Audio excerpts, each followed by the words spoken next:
Hello students, good morning to all of you. आज हम unit number 4 में अपना आखिरी टॉपिक कवर अप करने की कोशिश करेंगे, जो कि मॉलिक्यूलर ऑर्बिटल थ्योरी है।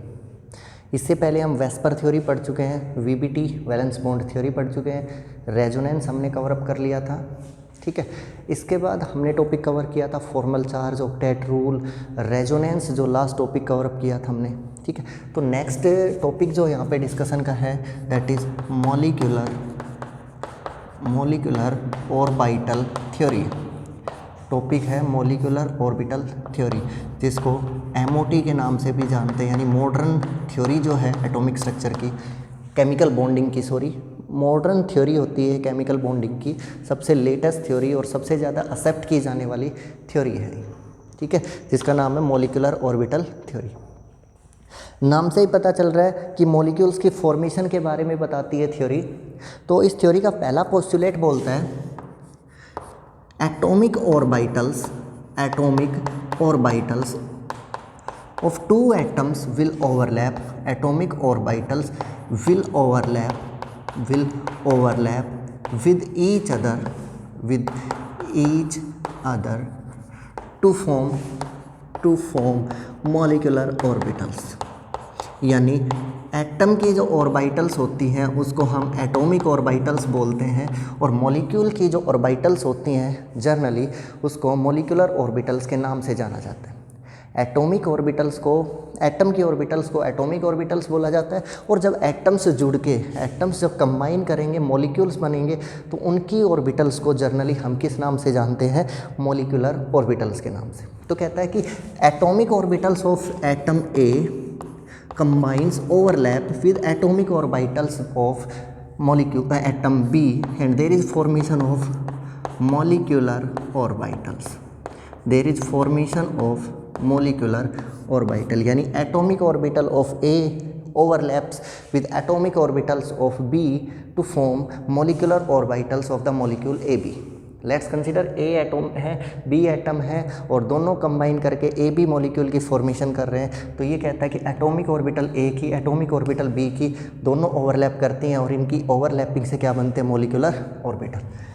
पॉइंट नंबर सेकंड कहता है कि जब आपका एटॉमिक ऑर्बिटल्स ओवरलैप कर रहे हैं, एटॉमिक ऑर्बिटल्स ओवरलैप कर रहे हैं, तो कुछ ना कुछ सर्टेन कंडीशंस होंगी, जिन कंडीशंस को फुलफिल करने के बाद ही दोनों ऑर्बिटल ओवरलैप करेंगे। अब ओवरलैप कर रहे हैं, दोनों के बीच में बॉन्ड बन रहा है, दोनों मिल रहे हैं, तो कंडीशन तो सबसे पहले यही है कि दोनों का नेचर क्या होना चाहिए? Same.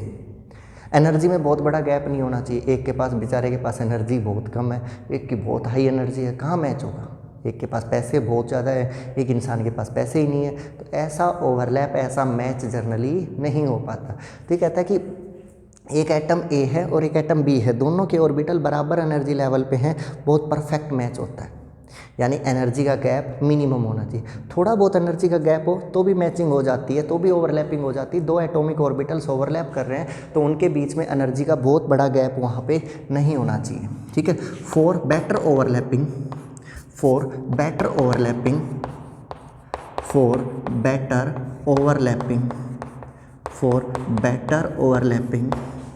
energy of orbitals must be comparable।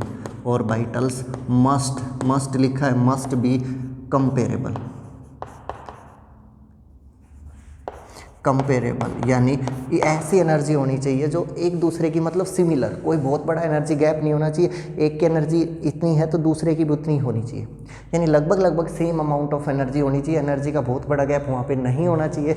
Energy का अगर बहुत बड़ा गैप है तो ओवरलैपिंग नहीं हो पाती है, दैट्स वाई वहाँ पे बॉन्ड फॉर्मेशन नहीं होगी। देखो, हम पढ़ रहे हैं molecular orbital theory. Molecular orbital theory बोलती है जब मॉलिक्यूल बनता है तो एटम्स जुड़ते हैं, एटम्स जुड़ेगा तो मॉलिक्यूल बनेगा, है ना। एटम्स का जुड़ना बहुत ज़रूरी है मॉलिक्यूल बनाने के लिए। तो कहता है जब एटम्स एक दूसरे के साथ ओवरलैप करते हैं, जुड़ते हैं, तो उनके ओवरलैपिंग किन में होती है? ऑर्बिटल्स में। एटम्स के अंदर ऑर्बिटल ओवरलैपिंग होती है। एटम के ऑर्बिटल्स को एटॉमिक ऑर्बिटल बोलते हैं, मॉलिक्यूल के ऑर्बिटल्स को मॉलिक्यूलर ऑर्बिटल बनते हैं। पॉइंट नंबर सेकंड बताता है कि जब भी ओवरलैपिंग होती है उनकी एनर्जी लगभग क्या होनी चाहिए? सेम होनी चाहिए। ऐसा नहीं है कि एक की एनर्जी कम है, एक की एनर्जी बहुत ज़्यादा रह गई, ऐसा ओवरलैपिंग पॉसिबल नहीं होता। तो energy must be comparable and दोनों का नेचर क्या होना चाहिए? Same. Overlapping overlapping orbitals must have same symmetry same होनी चाहिए। एक एस ऑर्बिटल किसी पी ऑर्बिटल से ओवरलैप करता है तो प्लस लोब ही प्लस लोब से ओवरलैप करता है, माइनस लोब से ओवरलैप करता है। ये दोनों चीज़ें मैं एक्सप्लेन करके बताऊंगा कि एनर्जी सिमिलर होनी चाहिए और सिमेट्री एग्जैक्टली क्या होनी चाहिए, सेम, तभी जाके क्या हो पाता है, ओवरलैप हो पाता है। क्लियर है? तो पहली बात समझ में आएगी, atomic orbital must combine with atomic orbital to form a molecular orbital. Better overlapping के लिए उनके बीच का एनर्जी गैप कुछ ज़्यादा नहीं होना चाहिए, थोड़ा बहुत एनर्जी गैप चलता है या एग्जैक्टली सेम एनर्जी होनी चाहिए। फिर उसके बाद कहता है कि सिमेट्री भी उनकी क्या होनी चाहिए, same.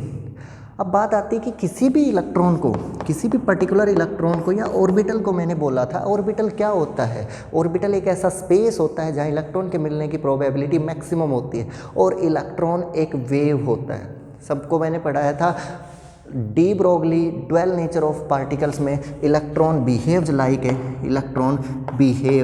Like a wave. Electron किसकी तरह बिहेव करता है, वेव की तरह बिहेव करता है। और अगर इलेक्ट्रॉन वेव की तरह बिहेव करता है तो उसका मोशन भी किस टाइप का होगा, वेव मोशन होगा। उसका मोशन भी किस टाइप का होगा, वेव मोशन होगा। वो वेव की तरह मूव करेगा, वो किसकी तरह मूव करेगा, एक वेव की तरह मूव करेगा। और वेव का मोशन कुछ ऐसा था। इलेक्ट्रॉन एक वेव है तो वेव की तरह मूव करेगा। This is the wave of atomic orbital A. Atomic orbital, ये क्रस्ट है इसका, ये इसका ट्रफ है। अरे कुछ समझ में आ रहा है? मैं बता रहा हूँ कि एटॉमिक ऑर्बिटल्स कंबाइन करेंगे, एटॉमिक ऑर्बिटल्स के साथ मॉलिक्यूलर ऑर्बिटल बनेंगे। कंबाइनिंग ऑर्बिटल्स की एनर्जी लगभग सिमिलर होनी चाहिए और सिमेट्री बिल्कुल सेम होनी चाहिए। यानी प्लस का लोब प्लस से और माइनस का लोब किससे ओवरलैप करेगा, प्लस से। अब हर इलेक्ट्रॉन एक माइक्रोस्कोपिक पार्टिकल है। अगर वो एक माइक्रोस्कोपिक पार्टिकल है तो उसका मोशन एक वेव मोशन होगा। उसके मोशन को हम रिप्रेजेंट कर सकते हैं किससे, एक वेव से। किससे रिप्रेजेंट कर सकते हैं, एक वेव से। तो देखो ये वेव दो तरीके से ओवरलैप कर सकती है। This is the wave of A, this is the wave of orbital A, plus orbital minus orbital psi of A, wave corresponding to orbitals of A, wave corresponding to orbital A के orbitals के corresponding ये wave रखी गई है। This is the wave corresponding to the orbitals of A. Clear? और इसी तरीके से this is the wave corresponding to, this is the wave corresponding to orbitals of B. This is the wave corresponding to orbitals of B. There are two possibilities of overlap. There are two possibilities of overlap. Overlap होने की यहाँ पे दो type की possibilities generally मानी जाती हैं। पहली possibility है कि इनके बीच में एक प्लस से प्लस ओवरलैप कर जाए और माइनस से माइनस ओवरलैप कर जाए। यानी ये दो वेव हैं, दो वेव्स के बीच में ओवरलैपिंग होनी है। ओवरलैपिंग होने के दो प्रोबेबिलिटी है, एक ऑर्बिटल का क्रस्ट दूसरे के क्रस्ट से मैच हो जाए, दूसरे का ट्रफ से मैच हो जाए। ठीक है? तो यानी ये आपका कंस्ट्रक्टिव क्या होगा, ओवरलैप। कंस्ट्रक्टिव का मीन्स होता है ओवरलैपिंग होने के बाद इंटेंसिटी प्रोबेबिलिटी इंक्रीज होती है। दैट्स मीन अगर ये +2 की वैल्यू है तो ये भी +2 की वैल्यू, और दोनों वैल्यू एक दूसरे से ओवरलैप होंगी तो कुछ इस टाइप की यहाँ पे फॉर्मेशन दिखाई देगी। यानी प्लस से प्लस ओवरलैप हुआ। मैंने यहाँ लिखा constructive overlap, constructive overlap, constructive overlap. किस टाइप का ओवरलैपिंग है, कंस्ट्रक्टिव ओवरलैपिंग है। यानी एटॉमिक ऑर्बिटल से कंबाइन कर रही है, वेव एक दूसरे से ओवरलैप कर रही है। +2 will overlap with +2, it is not the charge, it is the sine of wave function and probability increases. Minus lobe overlaps with minus lobe of orbital electron, this will be the formation of new molecular orbital psi A B. समझ में आ रहा है? Atomic orbital A की wave atomic orbital B की wave से overlap करती है। इन दोनों की ओवरलैपिंग से दो टाइप के चांसेस बनते हैं, या तो दोनों में कंस्ट्रक्टिव ओवरलैप हो, और अगर कंस्ट्रक्टिव ओवरलैप यहाँ पे दिखाई देता है, कंस्ट्रक्टिव ओवरलैप होता है, तो नेट प्रोबेबिलिटी क्या हो जाएगी, यहाँ से इंक्रीज। नेट प्रोबेबिलिटी क्या हो जाएगी, इंक्रीज। कैसे इंक्रीज हुई वो मैंने दिखाया कि प्लस से प्लस जुड़ा, माइनस से माइनस जुड़ा। मान लो ये +2 है, ये +2 है, टोटल कितना हो गया +4। ये -2 है, ये -2 है, टोटल कितना हो गया -4। इस तरीके को क्या बोला जाता है, कंस्ट्रक्टिव इंटरफेरेंस या कंस्ट्रक्टिव ओवरलैप। और इस तरीके से डिस्ट्रैक्टिव भी हो सकता है, डिस्ट्रैक्टिव ओवरलैपिंग, डिस्ट्रैक्टिव ओवरलैपिंग यानी इस टाइप की ओवरलैपिंग जिसके अंदर प्लस लोब में भी कुछ हिस्से माइनस से कंबाइन कर जाए, प्लस का कुछ हिस्सा माइनस से ओवरलैप हो जाए और माइनस का कुछ हिस्सा प्लस से ओवरलैप हो जाए, तो ऑब्वियस सी बात है नेट प्रोबेबिलिटी मॉलिक्यूलर ऑर्बिटल में क्या करेगी, डिक्रीज। ये प्लस हो गया, ये माइनस हो गया, this is the formation of Sai A P. मान लो ये प्लस जितना ओवरलैप हुआ, ये प्लस का 2 है, ये प्लस का 1 है, ठीक है, ये माइनस का 2 है, ये माइनस का 1 है, तो ये प्लस का 2 माइनस के 1 से कंबाइन कर गया, प्लस 2 किससे कंबाइन कर गया, माइनस के 2 से, तो आंसर क्या बचा, प्लस का 1, दैट्स मीन नेट प्रोबेबिलिटी क्या होगी, डिक्रीज। और इस कंडीशन को क्या बोलते हैं, डिस्ट्रक्टिव ओवरलैपिंग, यानी प्लस के साथ माइनस और माइनस के साथ किसने ओवरलैप कर लिया, प्लस ने ओवरलैप कर लिया। यानी 2 थे, एक तो देखो इस तरीके का ओवरलैप है, एक तो इस तरीके का ओवरलैप है, ये हाथ दिख रहा है, इसके ऊपर कंप्लीटली ऐसे इसके ऊपर रख दिया, जिसको जैसा था उसके ऊपर वैसा ही बन गया, तो इसको बोलते हैं कंस्ट्रक्टिव इंटरफेरेंस। अगर 2 वेव ओवरलैप हुई और कुछ इस तरीके की ओवरलैपिंग हो जाती है तो इसको बोला जाता है डिस्ट्रक्टिव ओवरलैपिंग। तो यानी जब भी बॉन्ड फॉर्मेशन होती है, ऑर्बिटल्स की ओवरलैपिंग होती है, ऑर्बिटल्स को हम वेव से रिप्रेजेंट करते हैं। वेव की ओवरलैपिंग 2 टाइप की होती है, यानी ओवरलैपिंग के बाद जो ऑर्बिटल बनते हैं, ओवरलैपिंग के बाद जो आपके मॉलिक्यूलर ऑर्बिटल्स बनते हैं, उनको हम 2 टाइप में डिवाइड कर सकते हैं। ठीक है, समझ में आ रहा है ना, जब भी ऑर्बिटल ओवरलैप करते हैं तो उनकी वेव ओवरलैप करती है, वेव की ओवरलैपिंग 2 टाइप की होती है। So the molecular orbital formed, molecular orbitals formed by overlapping, molecular orbitals जो ओवरलैपिंग से बनते हैं, they are divided into 2 type of categories, यानी there are 2 type of molecular orbitals. याद हो जाएगा कि हर ऑर्बिटल की ओवरलैपिंग, 2 ऑर्बिटल्स के एटॉमिक ऑर्बिटल्स के ओवरलैपिंग से एक मॉलिक्यूलर ऑर्बिटल की फॉर्मेशन होती है, या एटम्स के जुड़ने से मॉलिक्यूल बनते हैं। ओवरलैपिंग 2 टाइप की होती है, कंस्ट्रक्टिव ओवरलैपिंग और डिस्ट्रक्टिव ओवरलैपिंग। मॉलिक्यूलर ऑर्बिटल जब बने यहाँ पे, तो वहाँ पे जब कंस्ट्रक्टिव इंटरफेरेंस हुआ, कंस्ट्रक्टिव ओवरलैपिंग हुई, ठीक है, कंस्ट्रक्टिव ओवरलैपिंग से क्या बना, by constructive overlapping there is formation of bonding molecular orbital, bonding molecular orbital, bonding molecular orbitals. यानी कंस्ट्रक्टिव इंटरफेरेंस से बनने वाले ऑर्बिटल कौन से थे, bonding molecular orbital. By destructive overlapping,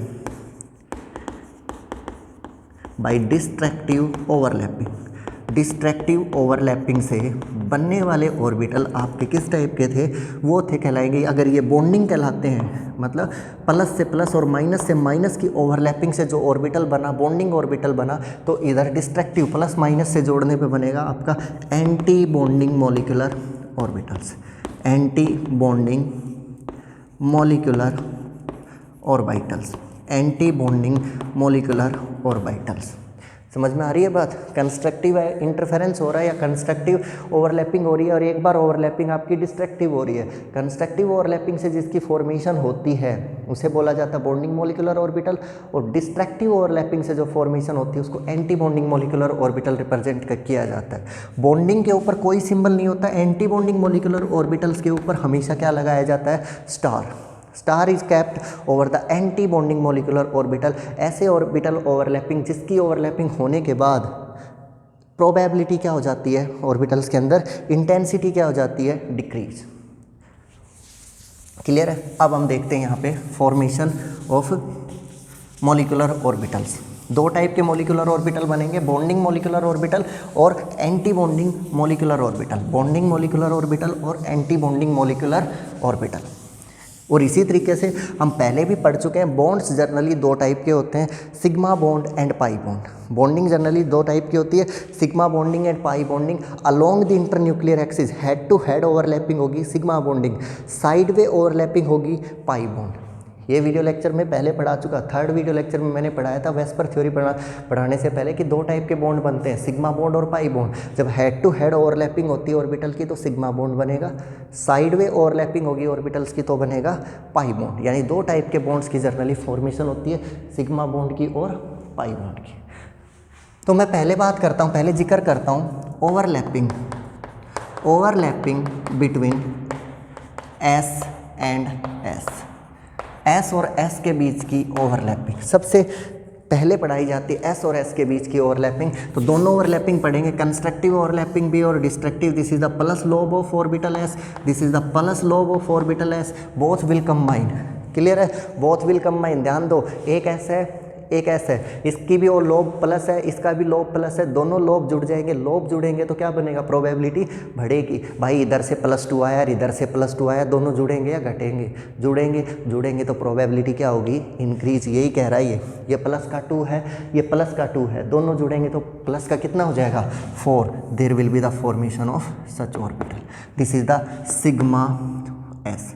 sigma means bonding molecular orbital. मैंने बॉन्डिंग क्यों बोला, इसको बॉन्डिंग क्यों बोला रे, एंटी बॉन्डिंग क्यों नहीं बोला। अभी बताया बॉन्डिंग और एंटी बॉन्डिंग में सिर्फ इतना फर्क होता है कि बॉन्डिंग में कंस्ट्रक्टिव इंटरफेरेंस होती है, कंस्ट्रक्टिव ओवरलैपिंग होती है। कैसे पता चला, प्लस से प्लस, माइनस से माइनस जुड़ा तो कंस्ट्रक्टिव, प्लस से माइनस जुड़ा या माइनस से प्लस जुड़ा तो डिस्ट्रक्टिव ओवरलैपिंग। कंस्ट्रक्टिव से सिग्मा बनेगा, डिस्ट्रक्टिव से कंस्ट्रक्टिव से बॉन्डिंग बनेगा, डिस्ट्रक्टिव से एंटी बॉन्डिंग बनेगा। क्लियर, प्लस से प्लस जुड़ा तो कंस्ट्रक्टिव और उससे बनेगा बॉन्डिंग मॉलिक्यूलर ऑर्बिटल, प्लस से माइनस जुड़ा तो डिस्ट्रक्टिव ओवरलैपिंग, उससे बनेगा एंटी बॉन्डिंग। इसके बाद सिग्मा क्यों कहा, सिग्मा इसलिए कहा क्योंकि हेड टू हेड ओवरलैपिंग हो रही है, हेड टू हेड ओवरलैपिंग हो रही है, इसलिए क्या बोला इसको सिग्मा। इसलिए क्या बोला सिग्मा। प्लस ऑर्बिटल, प्लस में माइनस ऑर्बिटल, बताना रे कंस्ट्रक्टिव है डिस्ट्रक्टिव है, कंस्ट्रक्टिव है या डिस्ट्रक्टिव है। प्लस से माइनस जुड़ रहा है, कंस्ट्रक्टिव कैसे कहोगे, ये तो डिस्ट्रक्टिव ओवरलैपिंग है, तो कौन सी ओवरलैपिंग बोलोगे इसको, डिस्ट्रक्टिव। और डिस्ट्रक्टिव में देखो जितना जितना एरिया दोनों का ओवरलैप कर जाएगा उतना उतना एरिया ख़त्म हो जाएगा। ये एरिया बिल्कुल ख़त्म हो जाएगा। क्यों ख़त्म हो जाएगा, क्योंकि प्लस से क्या जुड़ गया माइनस, इम्प्लाइज आप क्या लिखोगे भाई, ये ख़त्म हो गया प्लस वाला और ये ख़त्म हो गया भाई माइनस वाला, है ना। इस तरीके की फॉर्मेशन हुई। हाँ बीच में स्पेस है, कभी दोनों को जोड़ ही दो यहाँ पे, है ना, कभी दोनों को ऐड ही कर दो। यहाँ पे दोनों के बीच में क्या है, स्पेस दिखाई दे रहा हमें, ठीक है।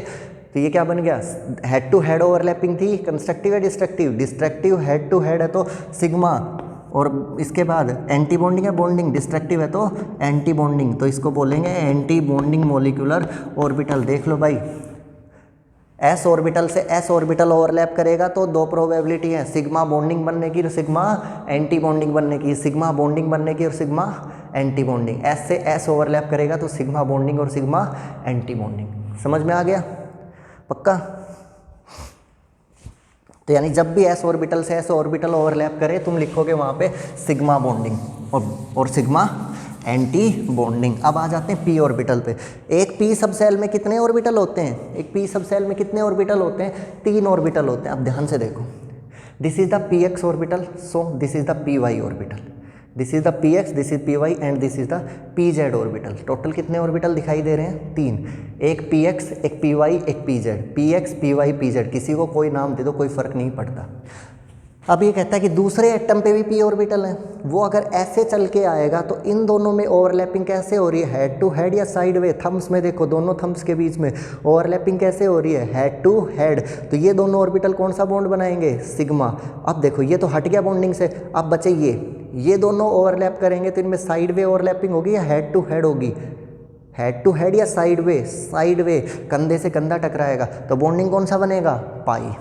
ये भी चला गया। अब बचे ये दोनों, तो इन दोनों की जब ओवरलैपिंग होगी इस तरीके से तो इनकी ओवरलैपिंग किस टाइप की होगी, हेड टू हेड या साइड वे। तो साइड वे होगा तो क्या बनेगा, पाई। इस तरीके के ऑर्बिटल है, head to head sigma, side way side pi, side by side pi. तो ये दोनों तो बना रहे हैं पाई बॉन्ड और ये कैसा बॉन्ड बना रहे हैं, थम्स, सिग्मा। तो 3 पी ऑर्बिटल होते हैं, एक 3 पी ऑर्बिटल होते हैं एक पी सब सेल में। 3 पी ऑर्बिटल होते हैं किसमें, एक पी सब सेल में। First P orbital, second P orbital, third P orbital.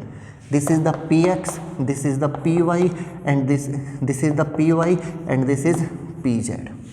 Clear. इधर ये पी एक्स, पी वाई और पी जेड। तो पी जेड और पी जेड के बीच में तो ओवरलैपिंग होगी, वो बनाएगी सिग्मा बॉन्ड। ये दोनों हेड टू हेड जुड़ेंगे तो क्या बनेगा, सिग्मा बॉन्ड। और इन दोनों में, इसमें पी वाई और पी वाई में, पी एक्स और पी एक्स में, इन दोनों में जो बॉन्ड बनेगा वो कौन सा बनेगा, पाई बॉन्ड। ध्यान रह जाएगा ये बात। 3 पी ऑर्बिटल है, उसमें से एक पी ऑर्बिटल आपका सिग्मा बॉन्ड बताएगा, बचे हुए 2 पी ऑर्बिटल आपके हमेशा कौन सा बॉन्ड बनाएंगे, पाई बॉन्ड बनाएंगे। ठीक है। आउट ऑफ, ये लिख लेना साइड में, out of 3 P orbitals, out of 3 P orbitals 2 will form pi, 2 will form pi bond and 1 will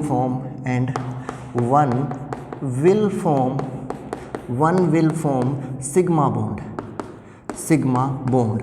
याद रह जाएगा 3 p ऑर्बिटल है तो एक तो हेड टू हेड ही ओवरलैप करेगा, हेड टू हेड ओवरलैप करेगा सिग्मा, बचे हुए 2 जब ओवरलैप करेंगे तो किसकी फॉर्मेशन होगी, पाई बॉन्ड की। तो यानी अगर आपके पास px py और pz दे रखे हैं तो 2 तो बनाएंगे पाई बॉन्ड और एक बनाएगा pz, कौन सा बॉन्ड, सिग्मा बॉन्ड। 2 तो बनाएंगे पाई बॉन्ड और एक क्या बनाएगा, सिग्मा बॉन्ड। 2 बनाएंगे पाई बॉन्ड, एक बनाएगा सिग्मा बॉन्ड। तो px py और pz 3 टाइप के ऑर्बिटल होते हैं, p में 2 के बीच में तो बनेगा सिग्मा बॉन्ड और बचे हुए इनके बीच में बनेगा पाई बॉन्ड, पाई पाई 1 सिग्मा। ओके, अब मैं एक की ओवरलैपिंग भी दिखा देता हूँ किस टाइप की होगी। Let's p orbitals are overlapping head to head, that is one is the pz orbital plus minus, this is the pz orbital overlapping head to head with the plus minus pz orbital. तो ये head to head overlapping है तो sigma bonding होगी, है ना। Head से head टकरा रहा है तो सिग्मा, प्लस से प्लस टकरा रहा है तो ये क्या हो गया, बॉन्डिंग। तो जितना प्लस वाला एरिया था वो तो क्या हो गया, इंक्रीज, और बचा हुआ एरिया क्या रह गया, as such minus minus, this is the plus and formation of sigma bond. Clear. अगर यही कंडीशन एंटी बॉन्डिंग के आ जाए भाई, plus minus, this is the pz orbital, this is the pz orbital, both are approaching along the axis, both are approaching along the axis, दोनों के approach along the axis है, या फिर sir से सर टकरा रहा है, सर से क्या मार रहा है, सर टक्कर मार रहा है इसके, तो सर से सर टकराएगा तो दोनों के बीच में क्या होगा, प्लस और माइनस। अब वो गलती मत कर देना कि प्रोबेबिलिटी बढ़ा दी, आपने प्रोबेबिलिटी बढ़ा के लिखी ना, ये माइनस है ये प्लस है, जितना जितना ओवरलैप होगा उतना उतना ख़त्म। ये प्लस तो एज इट इज़ बच गया, दूसरे वाले का माइनस एज इट इज़, ये प्लस एज इट इज़ बच जाएगा, ये माइनस एज इट इज़ बच जाएगा, लेकिन ये माइनस ख़त्म हो जाएगा, ये प्लस ख़त्म हो जाएगा। क्यों ख़त्म हो जाएगा, क्योंकि भाई ये दोनों ने गलती से ओवरलैपिंग करने की कोशिश करी और दोनों के लोब्स अपोजिट थे, अपोजिट लोब्स थे तो दोनों क्या कर गए, एक दूसरे से कैंसिल। अरे बातें छोटी छोटी हैं, समझ में आ रही है ना। प्लस से प्लस ओवरलैप करे या माइनस से माइनस तो प्रोबेबिलिटी बढ़ जाती है, थिकनेस बढ़ जाती है ऑर्बिटल की, और प्लस से माइनस कर जाए तो प्रोबेबिलिटी क्या हो जाती है, डिक्रीज। तो ये कहता है इस प्लस से ये माइनस ओवरलैप कर गया, ये तो डिस्ट्रैक्शन हो गया, डिस्ट्रक्टिव हो गया, और डिस्ट्रक्टिव हो गया तो एंटी बॉन्डिंग बन गया। अब हेड से हेड टकरा रहा था तो बॉन्ड सिग्मा था, तो नाम क्या लिख दोगे, सिग्मा एंटी बॉन्डिंग। नाम क्या लिख दोगे, sigma anti bonding. Total p orbital एक सब सेल में 3 होते हैं, 2 आपके सिग्मा पाई बॉन्ड बनाते हैं और एक हमेशा सिग्मा बनाता है। मैंने सिग्मा बॉन्ड की फॉर्मेशन यहाँ पे दिखाई। इसी तरीके से अगर आपके पास मान लो px या py में से एक ऑर्बिटल है, कौन सा है, px और py में, ये प्लस है, ये प्लस है, ये माइनस है, ये माइनस है, this is let's consider px, this is let's consider px, दोनों ही px हैं आपके। अब देखो दोनों की हेड टू हेड ओवरलैपिंग हो रही है, टक्कर हो रही है, सर से सर बज रहा है या कंधे से कंधा टकराएगा, एक इधर खड़ा है दूसरा इधर खड़ा है, दोनों ऐसे टकराएंगे तो दोनों का क्या लगेगा, शोल्डर। और इस तरीके की ओवरलैपिंग को हम कौन सी ओवरलैपिंग बोलते हैं, पाई ओवरलैपिंग। उसके बाद देखो प्लस से प्लस टकरा रहा है, माइनस से माइनस टकरा रहा है, तो ओवरलैपिंग बॉन्डिंग होगी या anti bonding, bonding, plus plus overlap, plus plus overlap, तो ये बन गया plus plus overlap. This is the minus minus overlap, this is the minus minus overlap. Clear, this is called pi bond, this is called pi bonding. This condition is known as pi bonding condition, this is known as pi bonding condition. In the same way अगर मान लो आपके पास एक px orbital है plus minus, दूसरा px orbital है minus plus, this is the px orbital, this is the px orbital, both are going to overlap with each other, side way overlapping है, साइड वे ओवरलैपिंग है तो पाई कहलाएगा, side way overlapping है तो क्या कहलाएगा, पाई कहलाएगा। लेकिन प्लस से माइनस और माइनस से प्लस जुड़ गया, उल्टे तार जोड़ दिए भाई। कौन से तार जुड़ गए, उल्टे तार, तार तो उल्टे जोड़ दिए, ये प्लस था तो ये माइनस था, ये माइनस था तो ये प्लस था, और जितने जितने एरिया इनके ओवरलैप हुए हैं उतने उतने ख़त्म हो जाएंगे, है ना, उल्टे तार जोड़ दिए, प्लस से माइनस जोड़ दिया, माइनस से प्लस जोड़ दिया, डिस्ट्रैक्शन हो गया, डिस्ट्रैक्शन हो गया तो नाम क्या कहलाएगा इसका, पाई एंटी बॉन्डिंग। नाम क्या होगा इसका, पाई एंटी बॉन्डिंग। तो ये प्लस का था, थोड़ा सा बच गया, माइनस का थोड़ा सा बच गया, प्लस माइनस, उधर थोड़ा सा माइनस का बच गया, थोड़ा सा किसका बच गया, प्लस का, है ना। एक फ्लावर टाइप की शेप क्रिएट हो जाती है ना, जिस तरीके से करंट लगने पे बाल खड़े हो जाते हैं, सर के ऊपर सारे बाल खड़े हो जाएंगे अगर करंट लग गया तो। इसी तरीके से ये हुआ, प्लस से माइनस जुड़ गया, माइनस से प्लस जुड़ गया, सब खत्म। जितना जितना था वो बीच में ओवरलैप हुआ था सारा खत्म हो गया। वो कुछ इस टाइप का दिखाई देता है, ठीक है। तो यानी बॉन्ड दो तरह के होते हैं, सिग्मा और पाई। मोलिकुलर ऑर्बिटल दो टाइप के होते हैं, बॉन्डिंग मोलिकुलर ऑर्बिटल और पाई और anti bonding molecular orbital. Sigma bonding, sigma anti bonding, pi bonding, pi anti bonding. सबको याद हो जाएगा, sigma bonding, sigma anti bonding, pi bonding, pi anti bonding. Clear है? ओके, अरे सबको क्लियर है ये बात? बहुत अच्छी बात हुई, बहुत अच्छी। चलो पढ़ते हैं अब मोलिकुलर ऑर्बिटल डायग्राम। काम की चीज़ पे आते हैं, मोलिकुलर ऑर्बिटल डायग्राम पे। अब मैंने अच्छे तरीके से समझा चुका, दो टाइप के बॉन्ड बनेंगे, सिग्मा और पाई, और उनमें भी दो कैटेगरी होंगी, बॉन्डिंग और एंटी बॉन्डिंग की। तो मोलिकुलर ऑर्बिटल डायग्राम स्टार्ट करते हैं for A2 type molecules. For A2 type molecules, किस टाइप के मॉलिक्यूल्स होंगे? A2 टाइप के मॉलिक्यूल होंगे, लाइक O2, F2, है ना, O2 हो गया, F2 हो गया, N2 हो गया, C2 हो गया, B2 हो गया, C2, B2, N2, O2, F2। इस टाइप के मॉलिक्यूल्स अगर आपको कहीं पे दिखाई दें तो उनको बोलते हैं A2 टाइप मॉलिक्यूल, यानी H2, N2, B2, C2, O2, F2। इस टाइप के मॉलिक्यूल्स को जनरली क्या बोला जाता है? आपका A2 टाइप मॉलिक्यूल, जिसमें दो एटम होते हैं, दोनों सेम कैटेगरी के होते हैं। मोलिकुलर ऑर्बिटल डायग्राम में हमेशा क्या लिखोगे?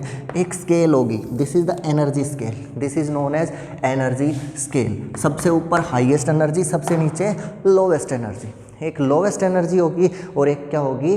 Highest energy.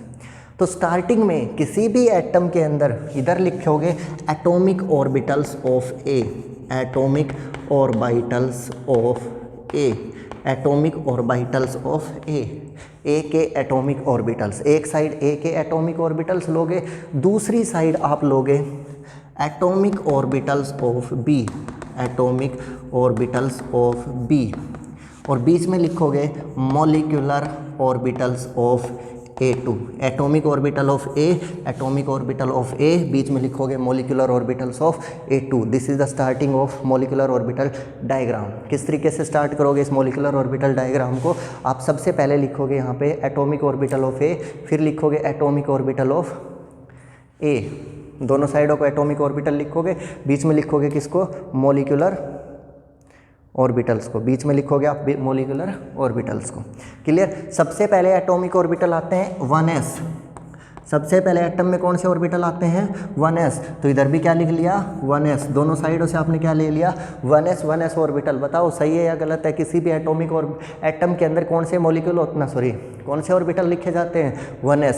जब s ऑर्बिटल से ओवरलैप करेगा, एक s ऑर्बिटल दूसरी s ऑर्बिटल से ओवरलैप करेगा, तो कॉपी में देखो अभी अभी क्या लिखवाया था, s से जब भी s ओवरलैप करता है तो सिग्मा बॉन्ड की फॉर्मेशन होती है, और एक सिग्मा के साथ हमेशा एक सिग्मा का एंटी बॉन्डिंग बनेगा। एंटी बॉन्डिंग की एनर्जी ज़्यादा होगी, बॉन्डिंग की एनर्जी कम होगी। This is the sigma 1s bonding, sigma 1s star anti bonding. s orbital से s ऑर्बिटल ओवरलैप करेगा, क्योंकि किसी भी एटम की पहली ऑर्बिटल s ऑर्बिटल होती है, 1s होती है।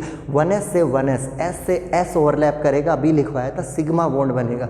और अगर कहीं सिग्मा बनेगा तो उसके साथ हमेशा क्या बनेगा? सिग्मा का anti bonding. Sigma bonding lower energy का होगा, एंटी बॉन्डिंग हमेशा हाइयर एनर्जी का ऑर्बिटल होगा। क्लियर? एक सिग्मा बॉन्डिंग ऑर्बिटल, एक सिग्मा एंटी बॉन्डिंग। 1s के बाद जो ऑर्बिटल आती है उसे जनरली हम बोलते हैं 2s ऑर्बिटल। तो ये हो गया 2s orbital, this is next 2s orbital.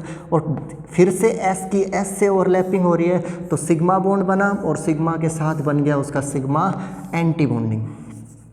एक बना सिग्मा बॉन्डिंग और सिग्मा क्या बन गया यहाँ पे anti bonding. This is sigma 2s और सिग्मा स्टार 2s।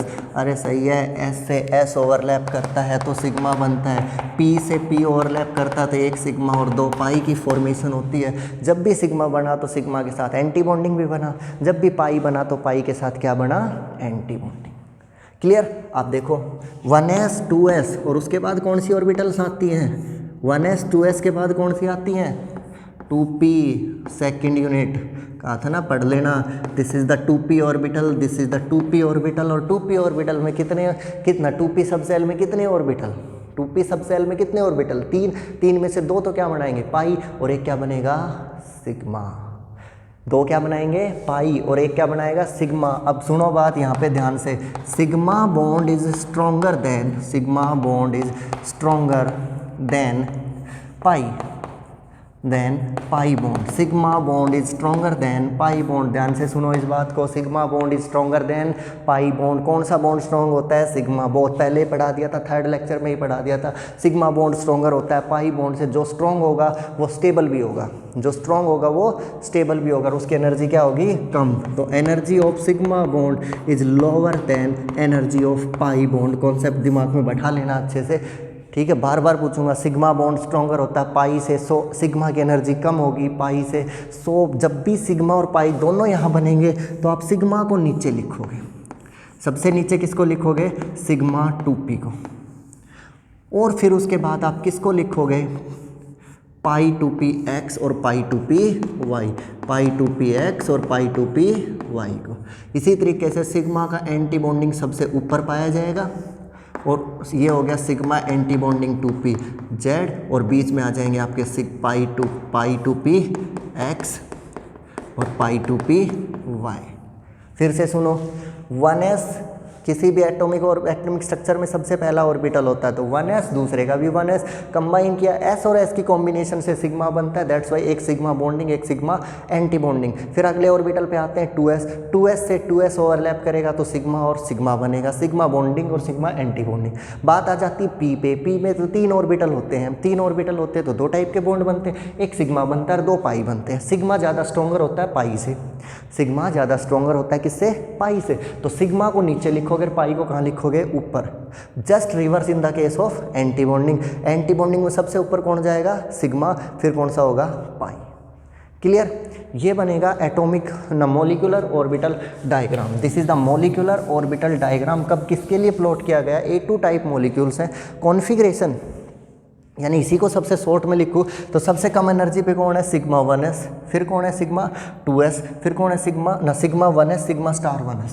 तो कॉन्फ़िगरेशन इस तरीके से लिखी जा सकती है, सिग्मा 1s सबसे लोवेस्ट, फिर उसके बाद सिग्मा स्टार 1s, उसके बाद सिग्मा 2s, फिर उसके बाद सिग्मा स्टार 2s। इसी डायग्राम को मैं शॉर्टकट में ऐसे लिख सकता हूँ, सबसे नीचे सिग्मा 1s, फिर उसके बाद सिग्मा स्टार 1s, फिर उसके बाद सिग्मा 2s, उसके बाद सिग्मा स्टार 2s, फिर उसके बाद नंबर आता है sigma 2pz pi x pi y।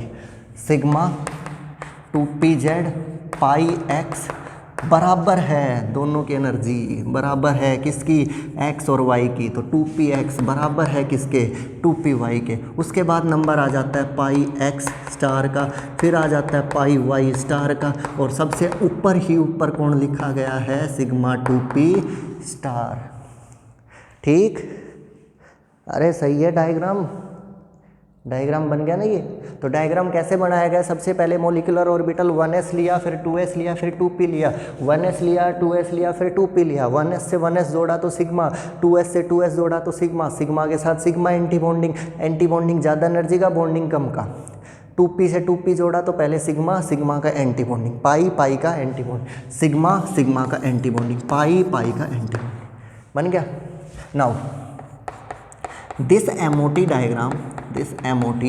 diagram is valid for, important है नोट डाउन करना, valid for A2 molecules having electrons greater than 14 greater than 14, जिसके पास 14 से ज़्यादा इलेक्ट्रॉन होते हैं उन्हीं के लिए लिखा जाता। कंडीशन तो बहुत ज़बरदस्त लगाई, इलेक्ट्रॉन 14 से ज़्यादा होंगे तो ही ये मॉलिक्यूलर ऑर्बिटल डायग्राम वैलिड है, अदरवाइज ये डायग्राम वैलिड नहीं है। तो 14 से ज़्यादा किस में होते हैं? अब किसी ने देखा C2 में जोड़ो भाई, कार्बन का एटॉमिक नंबर 6, दूसरे कार्बन का एटॉमिक नंबर 6, कितने बने? 12। ये तो A2 टाइप है लेकिन इसमें इलेक्ट्रॉन कितने हैं? 12। दैट्स मीन ये इसके लिए नहीं लिखा जाता, मैं यहाँ पे लिख देता हूँ।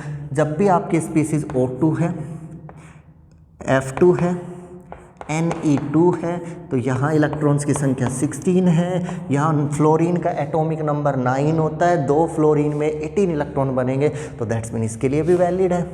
नियोन में एटॉमिक इलेक्ट्रॉन का नंबर 10 होता है, एटॉमिक नंबर 10 होता है, तो यहाँ पे भी ये वैलिड है। कितने इलेक्ट्रॉन आ जाएंगे? 10 और 10 20, यानी ये वैलिड होता है O2, F2 और N2 टाइप मॉलिक्यूल्स के लिए। O2, F2 और N2 टाइप मॉलिक्यूल्स के लिए क्या माना जाता है? वैलिड माना जाता है। क्लियर है? 14 से ज़्यादा अगर इलेक्ट्रॉन्स होंगे तो ये मॉलिक्यूलर ऑर्बिटल डायग्राम आपका क्या होगा? पॉसिबल होगा। लाइक मैं बोलता हूँ 16 इलेक्ट्रॉन स्पीसीज है, इलेक्ट्रॉन स्पीसीज 16 है oxygen. Write down the molecular orbital diagram. आप इस टाइप का डायग्राम बनाओगे अगर आपसे पूछा गया पेपर में मॉलिक्यूलर ऑर्बिटल डायग्राम, पेपर में आपसे पूछा गया मॉलिक्यूलर ऑर्बिटल डायग्राम, आप सेम डायग्राम बनाओगे सिग्मा 2pz। बट अगर बहुत सारे क्वेश्चंस पूछे हुए हैं, बार बार बनाने की ज़रूरत नहीं होती है, एक बार बना देना, फिर उसके बाद कॉन्फ़िगरेशन से ही काम चलेगा भाई, है ना। तो कितने इलेक्ट्रॉन फिलअप करने हैं? 16। एक ऑर्बिटल में मैक्सिमम कितने? 2। हर रूल फॉलो करोगे, एक ऑर्बिटल में सबसे ज़्यादा कितने? 2, और सबसे नीचे वाले को सबसे पहले फिलअप करोगे, सबसे ऊपर वाले को बाद में। तो 16 है, एक इलेक्ट्रॉन यहाँ भर दिया, एक इलेक्ट्रॉन यहाँ दिया, 2 हो गया, दोनों की स्पिन एंटी पैरेलल होगी, 2 इलेक्ट्रॉन हो गए, बचे कितने? 14। 14 में से 2 यहाँ डाल दिए, 4 5 6 7 8 9 10। अब आ जाती बात इस पे 11। इसको पेयर करने से पहले इसको भी दो क्योंकि बराबर हैं दोनों। 11 12 13 14 15 एंड 16। ये इलेक्ट्रॉन फिलिंग होगी। सबसे पहले नीचे से स्टार्ट करोगे, भरते हुए ऊपर की साइड जाओगे, बराबर ऑर्बिटल्स को एक एक इलेक्ट्रॉन इक्वल दोगे, फिर पेयरिंग करनी स्टार्ट करोगे। ठीक है, 2 4 6 8 10 12 14। इसको कैसे भरा? 2 4 6 8 9 10 11 12 13 14 15 16। इस तरीके से चलेगी। कॉन्फ़िगरेशन अगर लिखें तो ये बनेगी सिग्मा 1s होती है, उसके बाद सिग्मा स्टार 1s होता है, उसके बाद सिग्मा 2s होता है, फिर उसके बाद सिग्मा स्टार 2s होता है, फिर उसके बाद देखो कौन सा होता है? सिग्मा 2pz होता है, उसके बाद लिखा पाई x होता है, फिर लिखा हुआ है पाई y होता है, फिर पाई स्टार x लिखा हुआ है उसने, फिर पाई स्टार y लिखा हुआ है उसने, और फिर उसके बाद सिग्मा स्टार 2pz लिखा हुआ है। 4 से 5 बार उसको याद करोगे, याद हो जाएगा, कोई बड़ी बात नहीं है। पहले 1s से 1s ओवरलैप कराओ, फिर 2s से 2s, फिर 2p से 2p। 2p में पहले सिग्मा बनेगा, फिर पाई बनेगा, फिर पाई का एंटी बॉन्डिंग आएगा, फिर सिग्मा का एंटी बॉन्डिंग। बताओ सिग्मा 1s में कितने इलेक्ट्रॉन? 2। फिर सिग्मा स्टार 1s में 2, सिग्मा 2s में 2, सिग्मा स्टार 2s में 2, सिग्मा 2pz में 2, पाई x में 2, पाई y में 2, x में 2, y में 2, पाई स्टार में 1, पाई स्टार y में 1। This will be the molecular orbital configuration for the oxygen. This will be the molecular orbital configuration for the oxygen molecule, है ना। सही है, ये मोलिकुलर ऑर्बिटल कॉन्फ़िगरेशन होगी, ये मोलिकुलर ऑर्बिटल डायग्राम होगा किसका? ऑक्सीजन मॉलिक्यूल के लिए। और ये वैलिड होगा किसके लिए? O2 F2 N2, या फिर एलिमेंट्स जिनके अंदर नंबर ऑफ इलेक्ट्रॉन 14 से ज़्यादा रखे हुए हों, नंबर ऑफ इलेक्ट्रॉन 14 से ऊपर हो, उसमें ये वैलिड होता है ना। अब देखो इसके बाद ये कहता है कि और क्या कैलकुलेट किया जा सकता है, और कैलकुलेट करता है कि नंबर ऑफ अनपेड इलेक्ट्रॉन कितने हैं यहाँ पे। पेयरिंग ऑफ इलेक्ट्रॉन नहीं, number of unpaired electron. Next part जो बताना होता है किसी भी मॉलिक्यूल में, number of unpaired electrons, number of unpaired electrons. देखो पेयर है 2 का, पेयर है 2 का, पेयर है 2 का, पेयर है, पेयर है, पेयर है, पेयर, हाँ 2 अनपेड इलेक्ट्रॉन है। 2 इलेक्ट्रॉन सिंगल रखे हुए ना, क्या हो गया? Unpaired electron. और जब भी तुम्हें कहीं अनपेड इलेक्ट्रॉन दिखाई दे, molecule is known as paramagnetic molecule, यानी ये मॉलिक्यूल मैग्नेट को अट्रैक्ट करेगा, paramagnetic molecule. This molecule is known as paramagnetic. अगर मॉलिक्यूल में कहीं पे भी तुम्हें अनपेयर्ड इलेक्ट्रॉन मिल जाए, इलेक्ट्रॉन अनपेयर्ड मिल जाए, तो मॉलिक्यूल को पैरा लिखोगे, पैरामैग्नेटिक लिखोगे। और सारे इलेक्ट्रॉन दो दो के पेयर बना के बैठा है, तो दो दो का मतलब डाया होता है, दो का मतलब तो डाया होता है। डाया को क्या लिख दोगे? डायामैग्नेटिक लिख दोगे, है ना। दो दो का इकट्ठा करना मतलब डाया बनाना, पेयर बनाना, और पेयर को लिखोगे डायामैग्नेटिक। तो जब भी अनपेयर्ड इलेक्ट्रॉन दिखे तो पैरामैग्नेटिक, नहीं दिखे तो dia. This molecule, this O2 molecule is paramagnetic. सबसे पहले ऑर्बिटल डायग्राम, कॉन्फ़िगरेशन, उसके बाद कितने अनपेयर्ड इलेक्ट्रॉन्स, है ना। इसके बाद नेक्स्ट टर्म जो कैलकुलेट की जाती है यहाँ पे, उसका नाम होता है bond order, number of bonds. Bond order का मतलब होता है number of bonds, number of bonds, number of bonds between atoms. किसी भी मॉलिक्यूल के अंदर एटम्स के बीच में कितने बॉन्ड होंगे, that is called bond order. उसका नाम क्या होता है? Bond order. उसको क्या बोला जाएगा? बॉन्ड ऑर्डर बोला जाएगा। अब देखो, निकालने के बहुत सारे वे हैं, उनमें से एक है number of bonding electron minus number of anti bonding electron divide by 2। This is the first way to calculate number of bonds. यानी बॉन्ड ऑर्डर निकालने का जो फॉर्मूला होगा यहाँ पे, जो बॉन्ड ऑर्डर निकालने का जो फॉर्मूला दे रखा है, वो फॉर्मूला है number of bonding minus number of anti bonding. गिनो भाई, बॉन्डिंग में 2, बॉन्डिंग में 4, बॉन्डिंग में 6, बॉन्डिंग में 8, बॉन्डिंग में 10। कैसे पता चलता बॉन्डिंग और एंटी बॉन्डिंग का? स्टार वाले एंटी बॉन्डिंग, बिना स्टार वाले बॉन्डिंग। 2, 4, 6, 8, 10 कितना हो गया बॉन्डिंग? बॉन्ड ऑर्डर निकाला तो बॉन्डिंग हो गए 10 minus anti bonding 2, anti bonding 4, anti bonding 5, anti bonding 6 divide by 2। That's mean कितना आ गया? 4 divide by 2, 2। That's mean oxygen के बीच में कैसा बॉन्ड होगा? Double bond. किस टाइप का बॉन्ड होगा? Double bond. क्लियर है? बात समझ में आ गई? क्या क्या कैलकुलेट करना है? कितने अनपेयर्ड इलेक्ट्रॉन है, कितना उसका बॉन्ड ऑर्डर है, ठीक है, कितने अनपेयर्ड इलेक्ट्रॉन है, कितना वहाँ पे बॉन्ड ऑर्डर प्रेजेंट है। और ये भी चेक कर सकते हो वो दोनों बॉन्ड सिग्मा है या दोनों पाई है। जनरली तो मैंने ऐसा बोला था, जब भी एक सिंगल बॉन्ड दिखे सिग्मा, जब भी डबल बॉन्ड दिखे 1 सिग्मा 1 पाई, जब भी ट्रिपल बॉन्ड दिखे 1 सिग्मा 2 पाई, है ना। सिग्मा और पाई बॉन्ड पढ़ाया था, लेक्चर नंबर 3 से रिलेट हो रहा है सारा सब कुछ। उसमें बोला था sigma 1 single bond sigma, 2 bond pi, 3 bond 2 पाई 1 सिग्मा। तो यहाँ बॉन्ड कैसा है? डबल। डबल में 1 सिग्मा होगा और एक क्या होगा? पाई।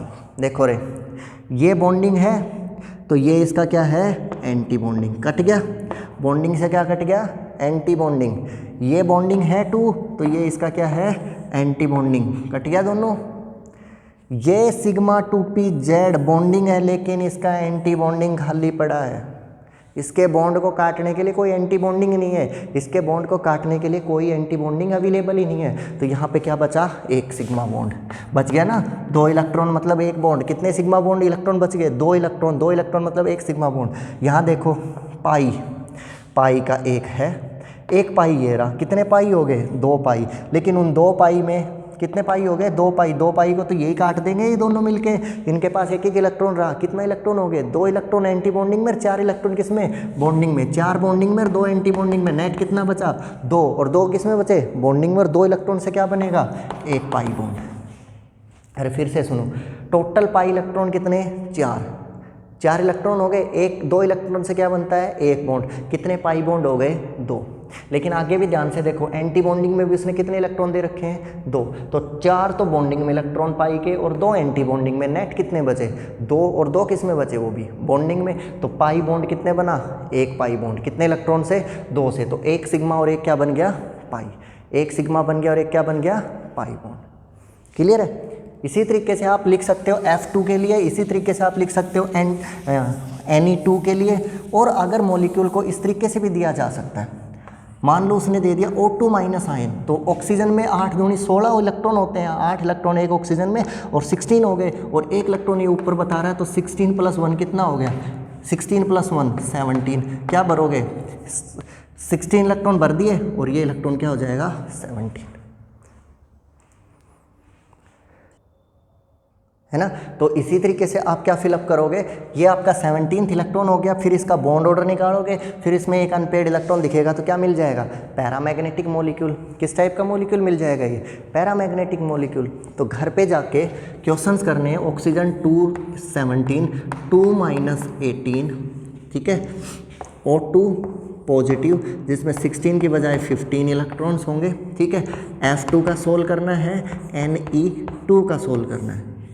इन मॉलिक्यूल्स का पहले MOT डायग्राम, ठीक है, या फिर MOT की कॉन्फ़िगरेशन कर सकते हो। हर बार डायग्राम नहीं बनाते तो छोटी कॉन्फ़िगरेशन में लिख सकते हो। फिर इसके बाद तुम्हें करना है उनका बॉन्ड ऑर्डर कैलकुलेट, फिर देखना है वो पैरामैग्नेटिक है या डायामैग्नेटिक है। फिर आपको ये चेक करना है कि वो सिग्मा और पाई बॉन्ड कितने बना रहे हैं। एक सिग्मा बॉन्ड बनाने में 2 इलेक्ट्रॉन, एक पाई बॉन्ड बनाने में 2 इलेक्ट्रॉन। बॉन्डिंग को एंटी बॉन्डिंग काट देगा। केस अगर ऑक्सीजन जैसा हो जिसमें 4 बॉन्डिंग थे और 2 थे एंटी बॉन्डिंग, आंसर बचेगा 2 बॉन्डिंग। अब वो बॉन्डिंग कौन से ऑर्बिटल में थे वो चेक कर लो, पता चला वो पाई में थे, पाई में थे तो बॉन्ड कौन सा कहलाएगा, पाई bond. This is the first part of molecular orbital diagram, जिसमें एटॉमिक नंबर 8 ऑक्सीजन, 9 फ्लोरीन और 10 नियोन के लिए पढ़ाया है। कल बचे हुए पीछे वाले 1 से 7 के लिए नेक्स्ट वीडियो लेक्चर में हम इसको कवर अप करेंगे। तब तक आप इन क्वेश्चंस को ट्राई कर सकते हो, ठीक है। सोल्व करो, bond anti bonding electrons, bond order, para dia magnetic system calculate करो। Okay, thank you, that's all for today.